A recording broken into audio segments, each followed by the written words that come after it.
శ్రీ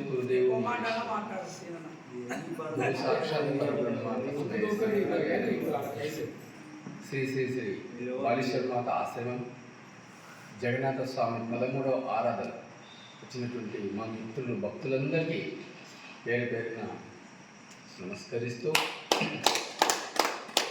ఈ ఆశ్రమ కార్యవర్గ సభ్యులందరి చే మీకు అందరికీ ధన్యవాదాలు తెలియజేసుకుంటూ ఇంత దూరం వచ్చినందుకు ఈ ప్రతిసారి వస్తున్నారు, మీకు అందరికీ ధన్యవాదాలు నమస్కరిస్తూ ఈ కార్యక్రమాన్ని భజన కార్యక్రమాన్ని జయప్రదం చేసినందుకు మీకు అందరికీ నమస్కరిస్తూ నిత్యాని శరీరాని విభవో నైవ శాశ్వత నిత్యం సన్నిహితో మృత్యు కర్తవ్యో ధర్మ సంగ్రహ అంటుంది శాస్త్రం. అంటే అనిత్యాన్ని శరీరం జగన్నాథస్వామిని తెలుసుకుంటే ఆయన దగ్గర 10 ఎకరాల పొలం లేదు, 20 ఎకరాలు అది లేదు, బంగారం ఏమీ లేదు.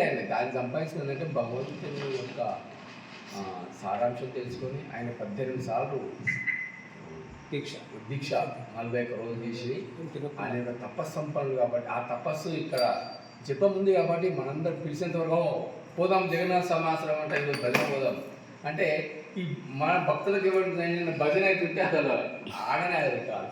మా నాయన కూడా తప్పల కొడుకు చక్రమ్మ గట్ట తప్పల కొట్టి కాలు ఆడించేది మా ఆయన పట్టుకొని జ్వరం మీద వచ్చినప్పుడు ఈరోజు పోకపోతే కదా అని అట్లాంటి ఉత్సాహం ఉడకలేస్తుంది ఒక్కొక్క భక్తుడికి. ఇట్లాంటి ఆశయం ఇస్తేందుకు జగన్నాథ స్వామిని స్మరించుకుంటూ మీకు అందరికీ ధన్యవాదాలు తెలుపుకుంటూ పీఠాధిపతులుగా నేను మాట్లాడుతున్నాను.